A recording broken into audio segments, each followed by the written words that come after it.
안녕하십니까. 독서하는 마라토너 박종필입니다. 자, 이곳 잠실 롯데월드타워 앞에서 촬영하고 있습니다.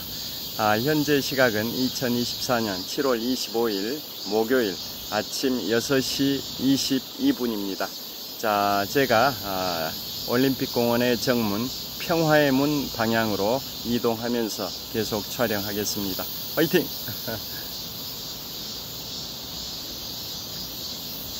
자, 제가 오늘은 드디어 제33회 파리 올림픽 개막을 단 하루 앞두고 근대 하계 올림픽 개최지별 특징에 관하여 말씀드리도록 하겠습니다. 자, 프랑스 파리에서 드디어 내일 제33회 하계 올림픽이 개막을 합니다. 7월 26일부터 8월 11일까지 17일간의 열전으로 펼쳐지는 파리 올림픽이 드디어 내일 개막을 합니다. 그래서 파리 올림픽 개막을 단 하루 앞두고 제가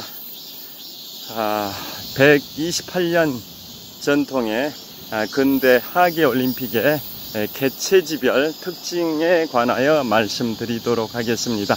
먼저 128년 동안 제1회 대회부터 제33회 대회까지 먼저 개최 도시를 쭉 말씀드린 다음에 구체적으로 개최지별 특징에 관하여 말씀드리도록 하겠습니다.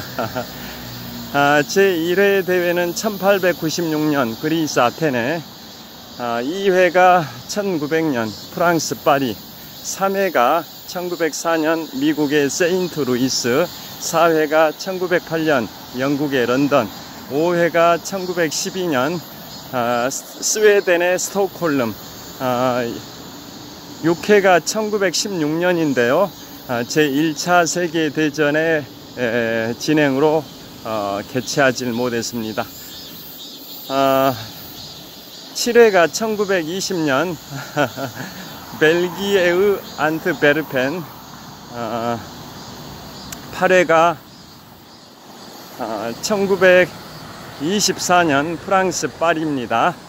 9회가 1928년 네덜란드 암스테르담, 10회가 1932년 미국의 로스앤젤레스, 11회가 1936년 독일의 베를린, 12회가 1940년 일본의 도쿄에서 하려고 했는데요. 중일전쟁 발발로 인해서 개최권을 반납했고, 그래서 핀란드 헬싱키에서 할 예정이었습니다만은 제2차 세계대전의 발발로 개최하지 못했습니다. 13회가 1944년 영국의 런던에서 할 예정이었습니다만은 2차 세계대전이 여전히 진행되고 있어서 개최하지 못했고요. 14회가 1948년 영국 런던, 15회가 1952년 핀란드 헬싱키, 16회가 1956년 호주 멜버른, 17회가 1960년 이탈리아 로마, 18회가 1964년 일본의 도쿄, 19회가 1968년 멕시코의 멕시코 시티. 이쪽으로 가겠습니다. 그 다음에 20회가 1972년 독일의 민헨,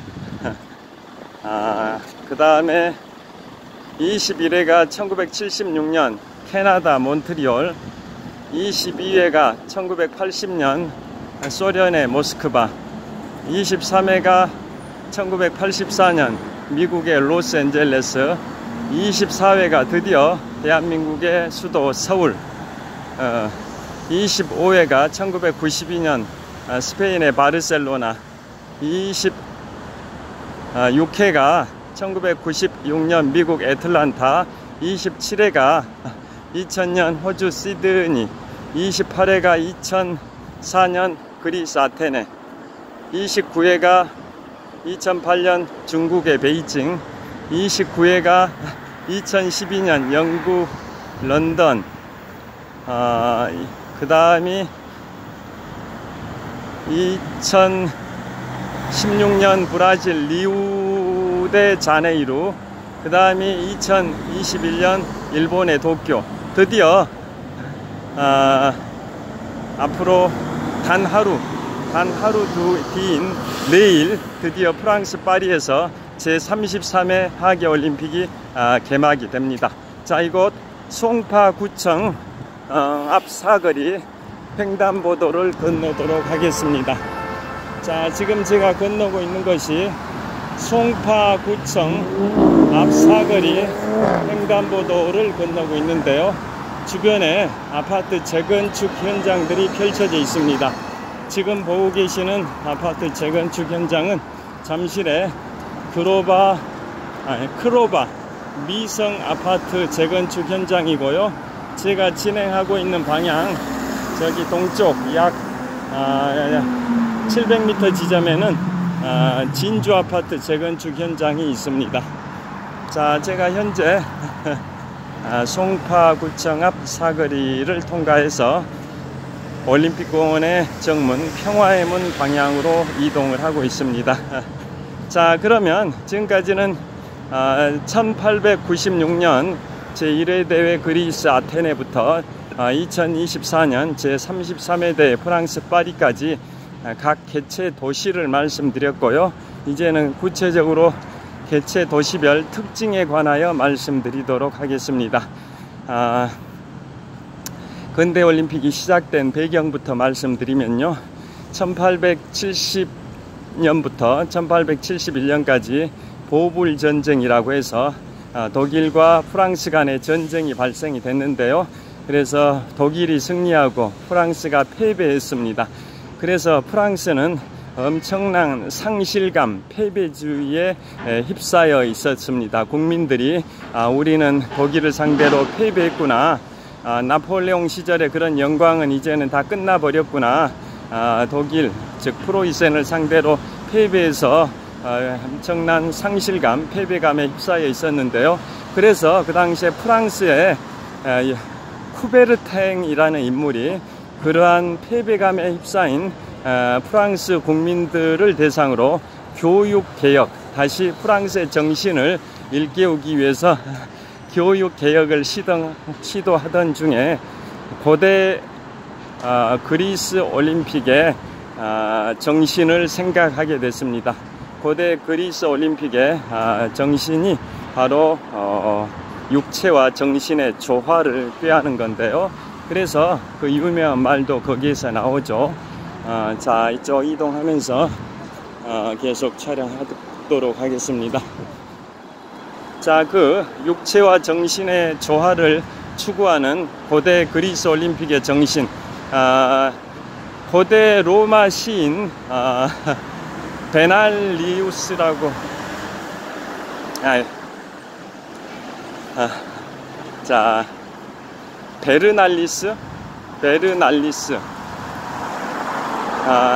베르날리스라는 고대, 유베날리스, 죄송합니다. 자, 고대 로마 시인 유베날리스의 명언이 있습니다. 자, 고대 로마 시인 유베날리스의 그 시의 한 소절이기도 한데요. 그분이 어떤 말을 했냐? 건강한 육체에 건전한 정신이 싹튼다 라는 말을 했습니다. 그걸 라틴어로 이니셜을 합성한 게 일본의 브랜드 아식스입니다. 아식스의 그 의미가 고대 로마 시인 유베날리스의 시의 한 구절에 등장하는 건강한 육체에 건전한 정신이 싹튼다, 이걸 라틴어로 서술해서 그 이니셜을 합성한 게 일본의 스포츠 브랜드 아식스입니다. 자, 그래서 그 프랑스의 쿠베르탱이라는 인물이 고대 그리스의 그러한 정신, 고대 그리스 올림픽 정신인 올림피아의 정신이죠. 그래서 정신과 육체의 조화를 추구하는 그러한 차원에서 그 고대 그리스 올림픽을 근대에 다시 재현해보자. 그래서 프랑스의 패배주의에 휩싸인 프랑스의 국민들을 다시 한번 정신을 부흥시키자라고 해서 1894년에 국제올림픽위원회를 창립을 했습니다. 이른바 IOC라고 하죠. 국제올림픽위원회를 창설을 했고요. 자, 제1회 올림픽으로 전 세계인이 화합할 수 있는 그러한 제1회 근대 올림픽으로 고대 그리스 올림픽의 발상지인 그리스 아테네에서 근대 올림픽 제1회 대회를 개최하기로 했습니다. 그런 상징성이 있는 거죠.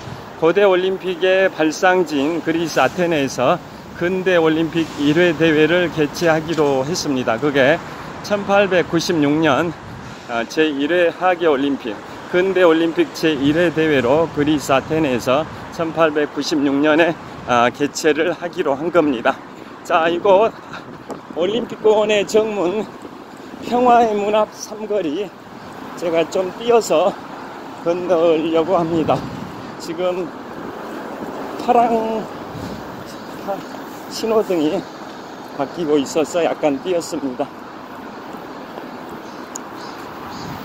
자, 그래서 제1회 대회는 고대 그리스 올림픽의 발상지인 그리스 아테네에서 제1회 대회를 했었습니다. 그런 상징성이 있습니다. 그 다음에 제2회 대회는 1900년 프랑스 파리였는데요. 그곳에서 개최하게 된 이유가 프랑스 파리에서 만국 박람회를 했었습니다. 그래서 그 만국 박람회를 한 김에 올림픽도 같이 하자 해서 제2회 하계 올림픽 대회를 프랑스 파리에서 1900년에 개최를 했습니다. 자, 드디어 올림픽공원의 평화의 문에 도착을 했습니다. 한번 보여드리겠습니다. 자, 올림픽공원의 평화의 문인데요. 자, 보시죠. 자, 올림픽공원의 평화의 문입니다. 지금부터 36년 전 1988년 제24회 서울올림픽 대회를 개최하기 위하여 조성된 올림픽공원의 정문 평화의 문입니다. 자, 한번 보시죠. 주변의 풍경도 한번 보여드리겠습니다. 자, 서쪽 방향으로는 롯데월드타워가 보입니다. 123층 555m 높이 기준 세계 5위 규모 OECD 국가 38개 회원국 중에서는 가장 높은 빌딩 롯데월드타워, 저곳에서 제가 오늘 출발을 했습니다. 자, 올림픽공원의 평화의 문입니다. 자, 계속 동쪽 방향 천호역 방향으로 이동하면서 계속 촬영하겠습니다. 화이팅! 자, 계속 이동하겠습니다. 자, 제3회 대회는 1904년에 미국의 세인트 루이스인데요. 그곳에서 개최하게 된 배경은 미국이 프랑스의 나폴레옹으로부터 미국 대륙의 중부에 해당되는 광활한 그 면적의 영토를 불과 1500만 달러를 지급하고 미국이 프랑스로부터 매입을 한 게 1803년입니다. 자, 미국의 3대 대통령 토마스 제퍼슨 대통령 시절에 그 당시에 프랑스의 제1통령 나폴레옹이 황제의 자리에 오르기 약 1년 전인데요. 1803년에 미국의 3대 대통령 토마스 제퍼슨 대통령 시절에 프랑스의 나폴레옹 보나파르트 제1통령으로부터 불과 1500만 달러만 지급하고 미국 대륙의 중간 부분의 광활한 면적, 지금 미국의 대륙을 동부, 중부, 서부로 3등분을 한다면 그 중에 중부에 해당되는 미국 대륙 전체 면적의 약 3분의 1에 해당되는 그 광활한 중부 지역을 1803년에 미국이 프랑스로부터 매입을 했는데요. 그것의 100주년을 기념하기 위해서 그로부터 100년 후인 1903년 거기에다 이를 플러스해서 1904년에 미국에서 또 만국 박람회가 열렸습니다. 4년 전에 프랑스에서 만국 박람회를 개최하면서 제2회 파리올림픽을 했듯이 4년 후인 1904년에는 미국에서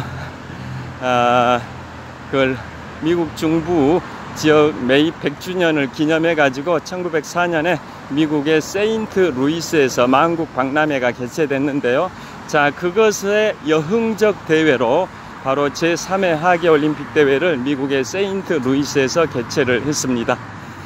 자, 그 다음에 1908년 제4회 하계올림픽 대회는 영국의 런던에서 개최를 했는데요. 자, 그때 처음 등장한 게 올림픽 개막을 할 때 국가별로 국기를 들고 입장을 하는데요. 그게 처음으로 시도된 게 1908년 제4회 올림픽인 런던 올림픽 때부터입니다. 국가들을 알파벳 순으로 입장 순서를 정하고 입장할 때 각국의 국기를 들고 입장한 게 지금은 자연스러운 현상인데요. 그게 1908년 제4회 대회였던 영국 런던 올림픽 대회 때부터입니다. 그리고 그때 마라톤의 코스가 42.19km로 정해졌습니다. 다 잘 아시다시피 마라톤의 기원은 기원전 490년 제2차 페르시아 전쟁 당시 그리스의 아테네 평원에서 그리스가 페르시아 대군을 무찌르고 그 승전보를 전하기 위해서 그 당시에 올림피아 선수, 즉 고대 올림픽 선수 출신인 필리피데스라는 병사가 그 전투 현장이었던 마라톤 평원으로부터 약 40km 떨어져 있는 그리스 아테네까지 달려가서 아테네군의 승리의 소식을 전한 다음에 너무 힘들어서 장렬히 전사한 것에서 마라톤이 기원하는데요. 그게 기원전 490년 제2차 페르시아 전쟁 당시입니다. 그래서 그 원래 마라톤의 기원에 해당되는 마라톤 평원으로부터 아테네까지는 약 40km였는데요. 그래서 근대 올림픽 1회, 2회, 3회 대회까지는 마라톤의 거리가 40km였습니다. 그런데 1908년 제4회 대회인 런던 올림픽 대회 때는 그 당시에 국왕이 에드워드 7세 국왕이었습니다. 영국의 국왕 에드워드 7세 때인데요. 그 에드워드 7세가 누구냐? 빅토리아 여왕의 장남이고 지금 현재 영국 국왕인 찰스 3세의 외고조부입니다. 외고조부. 그 에드워드 7세가 자신의 왕비 알렉산드라, 덴마크 공주 출신이죠. 자신의 왕비 알렉산드라와 자신의 손자들이 그 영국의 윈저궁에서 마라톤의 출발 모습을 보고 싶다. 올림픽의 꽃이 마라톤이다 보니까 마라톤을 직접 보고 싶다 해서 영국의 국왕 에드워드 7세의 왕비였던 알렉산드라와 또 국왕의 손자들이 머무르고 있는 윈저궁에서 마라톤의 출발 모습을 직접 보고 싶다 해서 코스를 그곳에서 출발을 하게 했고요. 그 다음에 피니시 라인도 올림픽 주경기장에 그 로얄 박스, 가장 상석인 로얄 박스 앞에서 피니시 라인이 설정되도록 했습니다. 왜냐하면 그 영국의 국왕 등이 그것을 로얄 박스에서 마지막 피니시 라인에 누가 들어오는지 우승자를 직접 가까운 거리에서 볼 수 있도록 로얄 박스 앞에 피니시 라인이 설정되도록 했습니다. 그러는 바람에 출발선이 윈저궁에서 출발하고 피니시 라인이 로얄 박스 앞에서 멈추도록 해서 거리가 약 2.2km가 늘어났습니다. 그래서 마라톤의 코스가 1회, 2회, 3회 대회 때는 40km였는데요. 4회 대회였던 런던 올림픽 때부터는 42.19km가 됐고, 그런데 그 뒤로 1912년 스웨덴 스톡홀름 대회 때는 다시 40.5km로 약간 줄어들었다가 1916년은 제1차 세계대전으로 인해 개최하지 못했고요. 1920년 벨기에의 안트베르펜 대회 때는 다시 42.75km로 늘어났다가 1924년 제8회 하계올림픽이었던 파리 올림픽 대회 때는 IOC에서 결정하기를 제4회 대회 때인 1908년 영국 런던 올림픽 대회 때처럼 42.19km로 영원히 하자, 영구적으로 하자 해가지고 그 영구적으로 하기로 결정된 게 지금부터 100년 전인 1924년 제8회 파리 올림픽 대회 때부터입니다. 그런 식으로 마라톤의 코스가 42.19km로 변경된 그 유래가 그렇습니다. 그 다음에 1912년에 스웨덴 스톡홀름에서 제5회 하계올림픽 대회가 열렸고요. 스칸디나비아 반도에서 개최된 최초 대회이죠. 그 다음에 제6회 대회는 1916년에 개최됐었어야 하는데 원래 독일 베를린에서 개최했었어야 되는데요. 제1차 세계대전 발발로 개최를 못했습니다. 그 다음에 1920년 대회 제7회 대회는 벨기에의 안트베르펜에서 개최했는데요. 그 당시에 제1차 세계대전이 끝나고 개최되는 첫 대회다 보니까 1차 세계대전의 전범국가인 1차 세계대전을 일으켰던 독일, 오스트리아, 불가리아, 터키는 참가가 허용이 안 됐었습니다. 그 다음에 제8회 대회가 1924년 프랑스 파리에서 개최됐는데요. 지금부터 딱 100년 전입니다. 지금부터 딱 100년 전인 1924년에 프랑스에서는 파리에서는 제8회 하계올림픽 대회가 있었고 또 프랑스 샤모니에서는 제1회 동계올림픽이 열렸습니다. 자, 근대올림픽 역사상 한 국가에서 같은 연도에 하계올림픽과 동계올림픽을 모두 개최한 경우는 그때가 최초입니다. 지금부터 100년 전 1924년 프랑스 파리에서는 7, 8월 달에 제8회 하계올림픽 대회가 열렸고요. 프랑스의 샤모니에서는 제1회 동계올림픽 대회가 개최됨으로써 근대올림픽 역사상 처음으로 한 국가에서 같은 연도에 하계올림픽과 동계올림픽을 모두 개최를 했습니다. 그 당시 프랑스 동계올림픽이 이제 개최를 처음 하게 된 상황인데요. 그때 동계올림픽을 개최를 할 때 1924년 즉 100년 전에 동계올림픽을 처음으로 개최하는데 어디에서 어느 국가에서 할지를 고민하다가 제8회 하계올림픽 대회가 열리는 프랑스에서 동계올림픽 1회 대회를 하자고 해서 프랑스 파리에서 하게 된 거고요. 그런데 왜 그러면 샤모니에서 동계올림픽을 하게 됐냐면 바로 최근에 제가 촬영했던 근대 등산의 발원이 1786년 알프스 최고봉 몽블랑이 근대 등산의 발원입니다. 자, 근대 등산의 발원에 관해서는 최근에 유튜브 촬영했는데요. 그게 프랑스 대혁명이 일어나기 3년 전이었던 1786년입니다. 지금부터 238년 전입니다. 그게 알프스 최고봉 몽블랑이 근대 등산의 발원인데요. 그래서 그걸 상징하기 위해서 동계올림픽이다 보니까 알프스의 만년설로 뒤덮인 알프스 최고봉 몽블랑 해발 4,807m 그걸 상징하기 위해서 근대 등산의 발원인 알프스 최고봉 몽블랑에 오를 수 있는 바로 시작점 산 기슭이 프랑스 샤몬이었습니다. 그래서 근대 등산의 발원인 알프스 몽블랑에 오르기 위한 첫 관문인 프랑스의 그 시골 마을 샤모니에서 제1회 동계올림픽 대회를 개최했는데요. 그 샤모니는 스위스 제네바에서 남쪽으로 약 80km 정도 지점에 위치하고 있고 제가 14년 전에 유럽 3개국 여행으로 이탈리아, 스위스, 프랑스를 4식구 가족 여행을 할 때 그 샤모니 즉 제1회 동계올림픽 개최지에서 대형 케이블카를 타고 약 11분 정도 달려서 알프스 최고봉 해발 4,807m의 몽블랑을 조망할 수 있는 해발 3,842m 애기디 미디 전망대까지 오른 적이 있습니다. 그게 14년 전입니다. 자, 이제 파란불 신호를 건너고 있습니다.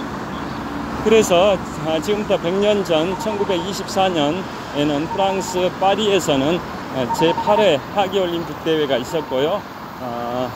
샤모니에서는 제1회 동계올림픽 대회가 열렸습니다. 그로부터 100년 만인 바로 내일 제33회 하계올림픽 대회가 프랑스 파리에서 개막을 합니다. 그래서 프랑스 파리는 100년 만에 다시 개최하는 하계올림픽 대회를 위해서 엄청난 준비를 해왔는데요. 드디어 내일 7월 26일에 개막을 합니다. 자, 그 다음에 제9회 대회는 1928년에 네덜란드 암스테르담입니다. 자, 그 네덜란드 암스테르담 대회 제9회 대회 때부터 9회 대회 때 1928년도죠. 그때 1차 세계대전에 전범 국가인 독일, 오스트리아, 불가리아, 터키, 지금의 튀르키예죠. 이 4개 국가도 다시 참가가 허용이 됐습니다. 그러니까 1920년에 개최된 벨기에의 안트베르펜 대회 때는 1차 세계대전의 전범 국가 4개국은 참가가 허용이 안 됐었는데, 그로부터 8년 후인 1928년에 제9회 하계올림픽 대회였던 네덜란드 암스테르담 대회 때는 참가가 허용이 됐습니다. 그때부터는 다시 참가했습니다. 그 다음에 1932년에는 미국의 로스앤젤레스에서 개최했는데요. 자, 로스앤젤레스는 우리 한국인이 처음으로 참가한 대회입니다. 물론 일제강점기 하에서 참가했기 때문에 일본 소속으로 참가하긴 했지만 한국인이 최초로 참가했던 올림픽이 1932년 미국 로스앤젤레스 올림픽 대회입니다. 그리고 일본이라는 국가가 처음으로 올림픽에 참가한 것은 1912년 스웨덴 스톡홀름 대회 때부터입니다. 일본이 우리 한국을 강제 병합을 했던 게 1910년이지 않습니까? 그 직후 1912년에 스웨덴 스톡홀름에서 제5회 하계올림픽 대회가 있었는데요. 그때부터 일본이 근대올림픽에 처음 참가를 했습니다. 그리고 한국인이 최초로 참가한 건 1932년 미국 로스앤젤레스 LA 대회 때부터인데요. 일제강점기였기 때문에 일본 소속으로 참가했고요. 그 다음에 4년 후인 1936년에 독일의 독일의 베를린에서 제11회 대회가 있었는데요. 그곳에서 우리 한국인의 기상을 세계 만방에 떨치신 송기정 선생께서 베를린 올림픽 마라톤에서 2시간 29분 19초라는 올림픽 신기록으로 마라톤에서 우승함으로써 한국인의 기상을 세계 만방에 떨쳤는데요. 그때 역시 일제강점기가 지속되고 있어서 일본 소속으로 일장기를 달고 우승하는 그러한 뼈아픈 슬픈 역사가 있습니다. 그 다음에 1940년 대회는 일본 도쿄에서 개최할 예정이었는데 1937년 중일전쟁이 발발해서 일본이 개최권을 반납을 했습니다. 그래서 핀란드 헬싱키에서 개최할 예정이었습니다만은 1939년 9월 1일 독일이 폴란드를 침공하면서 제2차 세계대전이 발발하는 바람에 1940년 핀란드 헬싱키 대회는 개최를 못했고요. 1944년 영국 런던에서 개최할 예정이었는데 여전히 2차 세계대전이 지속되고 있어서 개최를 못했고, 1948년에 영국 런던에서 올림픽이 열렸는데요. 그때 한국은 이제 처음으로 해방을 맞이한 상태였기 때문에 한국은 1948년 대회에서 대한민국 이름으로 처음 출전을 했는데요. 그게 1948년 영국 런던 대회고, 그때 근대올림픽에 한국이 처음 참가를 했고 처음으로 또 올림픽 메달을 땄습니다. 복싱에서 동메달 1개, 역도에서 동메달 1개 이상 동메달 2개를 획득한 게 1948년 영국 런던 올림픽 대회입니다. 그 다음에 1952년에 핀란드 헬싱키인데요. 그곳에서 근대올림픽 역사상 전무후무하게 육상 장거리 3관왕이 탄생했습니다. 체코의 인간 기관차라는 별명을 갖고 있는 에밀 자토펙 선수가 육상 장거리 3관왕 근대올림픽 역사상 전무후무합니다. 마라톤 풀코스와 10km, 5km 3개 부문에서 금메달을 모두 싹쓸이해서 육상 장거리 3관왕인데요. 근대올림픽 역사상 최초이자 마지막 전무후무한 케이스고, 특히 재밌는 사실은 그분은 자신의 부인하고 생년월일이 동일합니다. 생년월일이 동일한데요. 그 당시는 아직 결혼을 하진 않은 상태였는데 1957년에 결혼했으니까요. 1952년 당시 핀란드 헬싱키 올림픽 때는 결혼을 하지 않고 여자친구 남녀 연인 관계였는데요.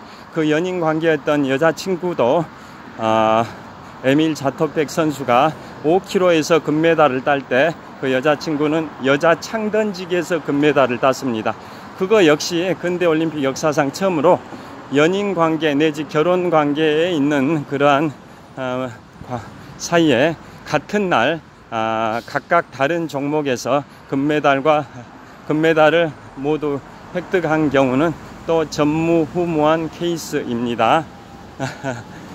자, 그게 1952년 핀란드 헬싱키 올림픽에서의 근대올림픽 역사상 전무후무한 육상 장거리 3관왕이 탄생이 된 거고요. 그 다음에 그 에밀 자토백 선수는 1952년 핀란드 헬싱키 대회에서 마라톤, 그 다음에 10km, 5km를 금메달을 획득함으로써 육상 장거리 3관왕일 뿐만 아니라 4년 전인 1948년 런던 올림픽 때는 또 5km 금메달을 땄던 인물이기도 합니다. 자, 그 다음에 그 에밀 자토백 선수의 별명이 인간 기관차인데요. 그분의 명언을 요즘도 마라톤 동호회에서는 캐치프레이즈로 많이 사용하는데요. 새는 날고 물고기는 헤엄치고 인간은 달린다라는 명언을 했고, 승리하고 싶다면 100m를 달려라. 그러나 인생을 경험하고 싶다면 42.19km를 달려다라는 명언을 하기도 했습니다. 그 선수가 체코의 인간 기관차라는 별명을 갖고 있는 에밀 자토백 선수입니다. 그 다음에 1956년 호주 멜버른 올림픽에서는 그 당시에 호주 멜버른에서 방역 이슈가 있었습니다. 지금 최근에 코로나 팬데믹 이슈로 인해서 2020년 하계올림픽이 일본 도쿄에서 개최하지 못하고 1년을 연기해서 2021년에 개최했듯이 1956년 호주 멜버른 올림픽 때 방역 이슈가 있어서 그 승마 종목, 승마 동물들 검역하는 그런 방역 이슈였던 거죠. 승마 종목은 스웨덴 스톡홀름에서 개최했고 나머지는 모두 호주 멜버른에서 1956년에 개최를 했습니다. 그 다음에 1960년 이탈리아 로마 올림픽인데요. 그때 근대올림픽 역사상 마라톤 2연패가 3번 있었는데요. 첫 번째 케이스가 바로 1960년 이탈리아 로마 올림픽과 1964년 일본 도쿄 올림픽인데요. 에티오피아의 비길라 아베베 선수가 근대올림픽 역사상 처음으로 마라톤 2연패를 최초로 했던 케이스고, 두 번째 케이스는 1976년 몬트리올 올림픽과 1980년 모스크바 올림픽에서 마라톤 2연패를 했던 그 당시에 동독 선수입니다.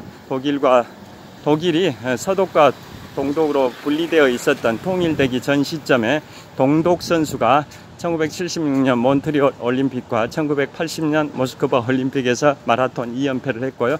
세 번째 케이스가 바로 2016년 브라질 리우 올림픽과 2021년 일본 도쿄 올림픽에서 마라톤 2연패를 했던 케냐의 킵초게 선수, 현재도 마라톤 세계 기록 보유자인데요.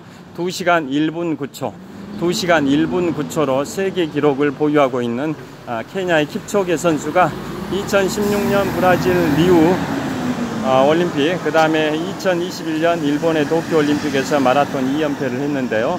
이번에 3연패에 도전합니다.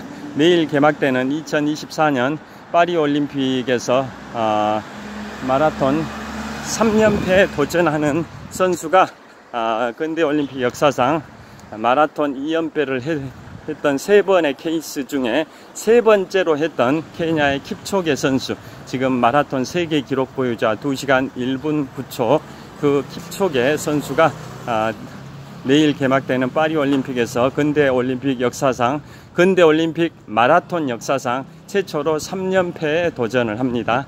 자, 여하튼 다시 원점으로 돌아가서 1960년에 이탈리아 로마에서 맨발의 선수, 에티오피아의 비길라 아베베 선수가 맨발로 달렸습니다. 맨발로 달리게 된 배경은 원래 에티오피아의 마라톤 국가대표가 다른 선수였는데 로마 올림픽이 개최되기 몇 주 전에 부상을 당해서 출전을 못하게 돼서 대타 선수로 비길라 아베베 선수가 출전하게 됐는데요.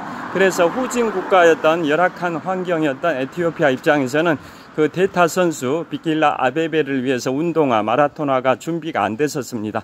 그래서 평소 비길라 아베베는 맨발로 달렸던 습관이 있습니다. 그래서 맨발로 달려서 1960년 로마 올림픽에서 마라톤 우승을 했고요. 4년 후인 1964년 도쿄 올림픽에서는 아디다스에서 후원을 해서 아디다스 신발을 신고 또 달림으로써 2연패, 마라톤 2연패를 했습니다. 그게 1960년 로마 올림픽과 1964년 도쿄 올림픽에서 근대 올림픽 역사상 근대 올림픽 마라톤 역사상 최초의 2연패의 사례입니다. 자, 그 다음에 그 1964년 도쿄 올림픽은 아시아에서 개최하는 최초의 하계 올림픽이었습니다. 동계 하계를 통틀어서 아시아에서 개최한 최초 케이스가 1964년 도쿄 하계 올림픽이었고요. 그 다음에 1968년 멕시코의 멕시코시티에서 올림픽이 열렸는데요. 그때는 남아프리카 공화국이 참가가 허용이 안 됐습니다. 왜 그랬을까요? 남아프리카 공화국이 흑백 차별 이슈가 굉장히 심했습니다. 인종차별 정책을 펼친다라는 이유로 남아프리카 공화국의 참가가 허용이 안 됐던 게 1968년 멕시코시티 올림픽입니다. 그 다음에 1972년 독일 미넨 올림픽은 근대 올림픽 역사상 최악의 참사가 발생이 됐죠. 1972년 제20회 하계 올림픽이었던 미넨 올림픽에서는 1972년 9월 5일 날 팔레스타인의 무장단체 검은 9월단이 이스라엘 선수촌을 습격해서 이스라엘의 선수단, 선수, 코치, 심판 총 11명을 사망시켰고요. 인질로 잡았다가 인질 구출 작전을 하는 과정에서 독일 바이에른주의 미넨 경찰의 부실한 그 구출 작전으로 인해서 이스라엘 선수단 11명이 사망을 했고요. 그 다음에 미넨 경찰 1명 사망, 그 다음에 그 테러단체 검은 9월단의 테러범 8명 중에 5명도 사살이 돼서 총 사망자가 17명이 발생됐던 게 바로 1972년 9월 5일 미넨 올림픽 대참사고 근대 올림픽 역사상 최악의 참사입니다. 그래서 그로부터 50년이 지난 2022년에 독일 대통령이 50년 만에 미넨 올림픽 대참사 50년 만에 그 참사를 당한 11분의 이스라엘 선수단의 유족들에게 깊은 사과 의사를 표명했고요. 또 피해 배상금을 2,800만 유로, 우리 한국 돈으로 375억 원을 지급하기로 합의를 했던 게 그 미넨 올림픽 대참사 50주년이었던 2022년 9월 5일에 그런 내용이고요. 자, 그래서 2,800만 유로 중에 2,000만 유로는 독일 국가가 지급하고 800만 유로는 바이에른주와 미넨시가 분담을 하는데 바이에른주의 지급 비율이 훨씬 높습니다. 자, 그게 1972년 독일의 미넨 올림픽입니다. 그 다음에 참고로 아까 빠뜨린 게 있는데요. 독일의 미넨 올림픽 전에 1936년 독일 베를린 올림픽 때는 독일의 나치당의 총수였던 아돌프 히틀러 시절인데요. 그때 올림픽 역사상 처음으로 성화봉송이 있었습니다. 성화봉송. 그리스 아테네, 올림픽의 발상지인 그리스 아테네에서 독일 베를린까지 성화를 봉송하는 게 올림픽에 있어서 처음으로 성화봉송이 시도됐던 게 1936년 독일 베를린 올림픽이었습니다. 그 이유가 그 당시에 독일 아돌프 히틀러의 그 홍보 역할을 했던 인물이 계몽선전 장관이었던 바로 여기에서 촬영을 하겠습니다. 계몽선전 장관이었던 괴벨스죠. 괴벨스라는 인물이 아돌프 히틀러 정권의 계몽선전 장관을 했는데요. 시간을 보겠습니다. 7시 1분이라 시간 많습니다. 계몽 선전 장관을 했던 괴벨스의 주도하에 독일 아돌프 히틀러 정권에서는 유일하게 박사 학위를 갖고 있었던 인물입니다. 유일하게 박사 학위를 갖고 있었던 인물이 괴벨스 계몽 선전 장관인데요. 그 사람이 아돌프 히틀러를 이제 대대적으로 홍보하기 위해서 1936년 독일 베를린 올림픽을 성대하게 진행하는 브레인 역할 기획을 총괄했던 계몽 선전 장관 괴벨스입니다. 그래서 뭔가 더 멋지게 독일의 나치를 광고하기 위해서 그 고대 올림픽의 발상지인 그리스 아테네에서 독일 베를린까지 성화 봉송을 했습니다. 근대 올림픽 역사상 성화 봉송을 했던 최초 사례입니다.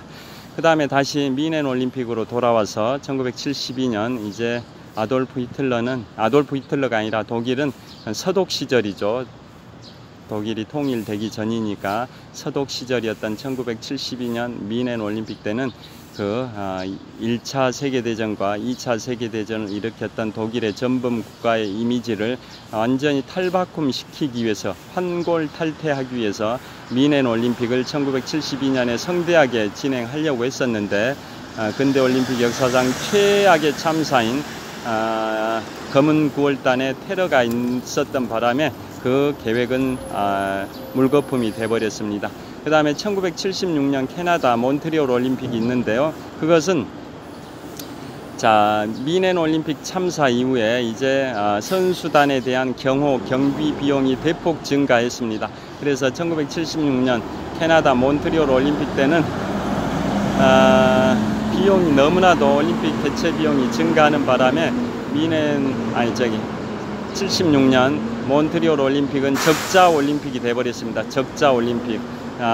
그리고 그 당시에 캐나다에서 퀘벡주에 있는 퀘벡시와 몬트리올 시에서 캐나다로부터 분리 독립운동이 있었죠. 왜냐하면 캐나다는 영연방한 국가로 영국인들이 많은 반면에 10개 주 가운데 가장 동쪽에 있는 주인 퀘벡주에서는 퀘벡시와 몬트리올시에 프랑스계 주민들이 많아서 영국으로부터 프랑스계 주민들이 사는 퀘벡주가 분리 독립하려는 그 분리 독립운동이 한창 진행 중이다 보니까 캐나다 정부에서는 몬트리올 올림픽 개최 비용을 거의 지원을 하지 않는 바람에 몬트리올 시 비용 또 퀘벡주 비용을 가지고 개최하는 바람에 비용도 얼마 안 되는데 미넨 올림픽 참사 이후에 올림픽 경비 경호 비용이 증가하다 보니까 적자투성이 올림픽이 돼버렸고 그래서 그 몬트리올은 시가